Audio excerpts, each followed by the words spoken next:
I've been ruminating recently on the vexed question of unconscious bias, and I've been worried really about the extent to which unconscious bias may affect the outcome of the criminal trials that I defend. And I've been worried about it because it's kind of the white elephant in the room.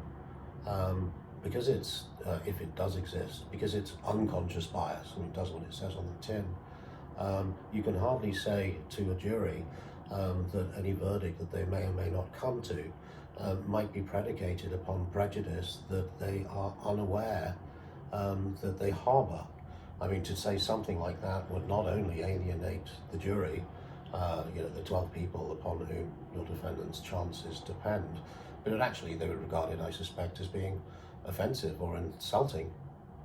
And so as a result of a trial that I was doing recently, I was really concerned about that. I'll come back to the trial in a second, but as it happens, fortuitously, 2 or 3 days before I was due to give my closing speech in that trial, my daughter came back from school and she told me a riddle that her teacher had told the class.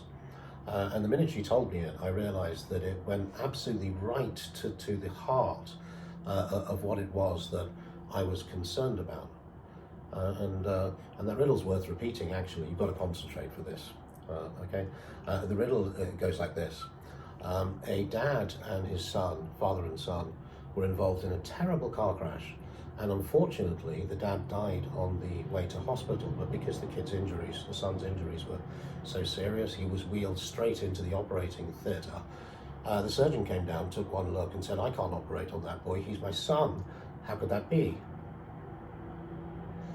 I'll say it again, just very, very quickly, giving you the highlights in case you missed them. Dad and son involved in a terrible accident. Dad dies on the way to the hospital. Son is wheeled into the operating theatre. Surgeon turns up, says, "I can't operate on that boy, he's my son. How could that be?" Now, some of you may have got the answer immediately, and you might be wondering why on earth it's a riddle at all.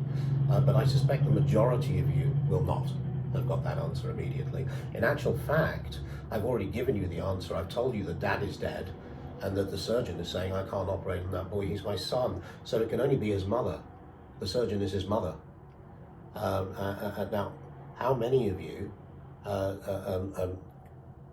did that not even remotely occur to?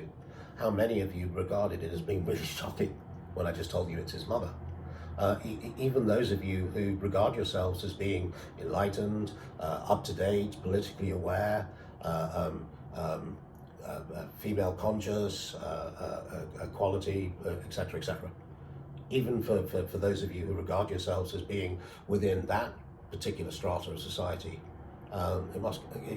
it still doesn't occur to you, and that is what unconscious bias is.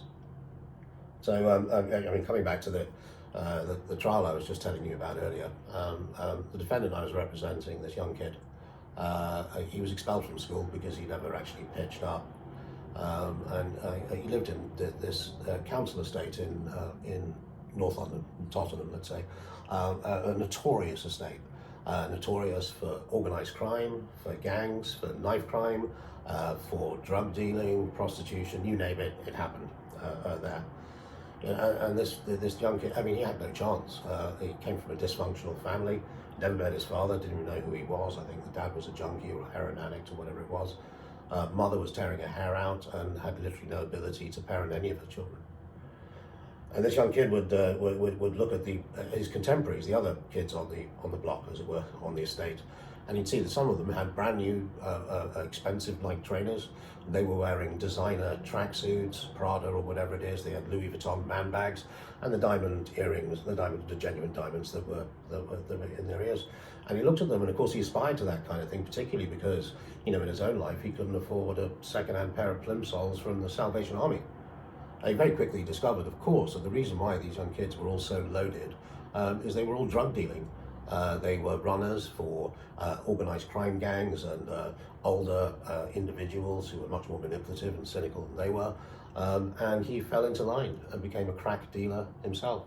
And so there he was, on the corner, standing on the corner of this estate in Tottenham, with his jeans halfway down his butt, with it showing his boxer shorts and whatever the brand is, as his kids will want to do. And whether it was boiling hot or freezing cold, he had this sweatshirt with a hoodie, and the hood was always up, covering his face, making him look a bit sinister, but I suppose obscuring who he was. And he was a real pain in the ass to the police, because whenever they got close enough to him that they were able to, let's say, stop him or search him, he was just one stage ahead, because he had a whole network of other kids who would take all his crack cocaine, rush off into this estate, disappear into the ether, never to be seen again.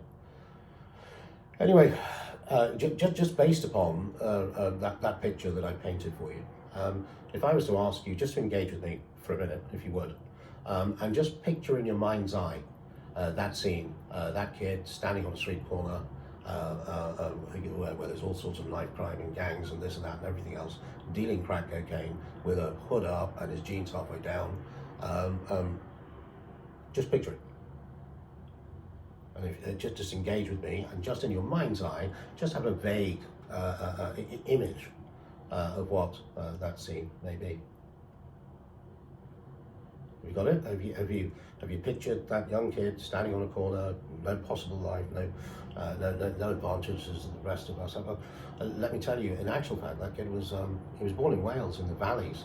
Parents came over when he was 2 or 3. He's blonde-haired, blue-eyed, pasty-faced, except for this sprouting of angry acne on his forehead.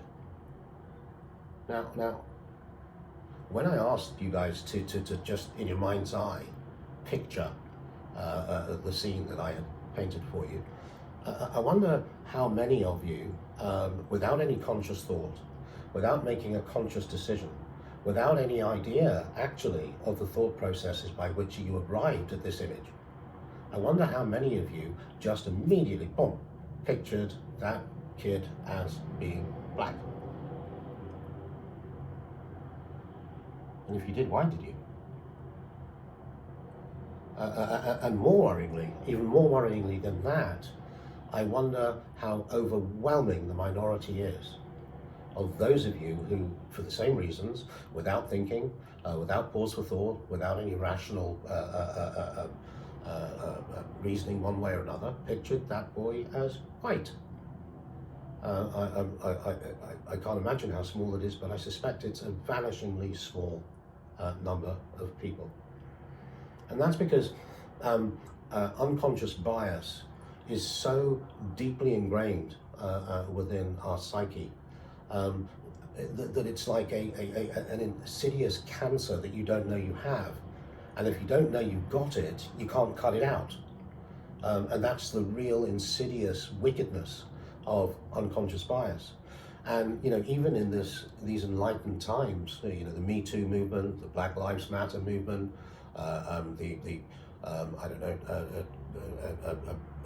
gender fluidity, your right to choose your own pronoun, etc., etc. Even in these enlightened times, I'm afraid I absolutely disagree with anyone who would say that so far as race is concerned, that we are any further forward than we have been historically over the last 100 years. In actual fact, I think we are further behind because racism that is transparent, conscious and deliberate, well, that's easy to address.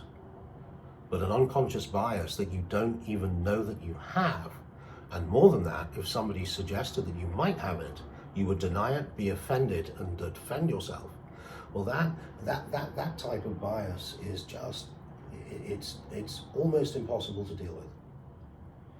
So anyway, that's unconscious bias is the theme that's been exercising my mind of late. For those of you who aspire to be criminal barristers, for those of you that want or are happy to shoulder the responsibility of defending individuals in the criminal courts, one bit of advice that I think you should always keep at the forefront of your mind is that so far as juries are concerned, it's sometimes not a question of the evidence necessarily, but the way in which it is interpreted by those who approach that evidence from a different perspective. And that's what unconscious bias is. If you, with a jury, if you manage to get them to change the way they look at things, well, then the things that they look at will change. And that's one of the more subtle but very important and profound aspects of jury advocacy in our criminal courts.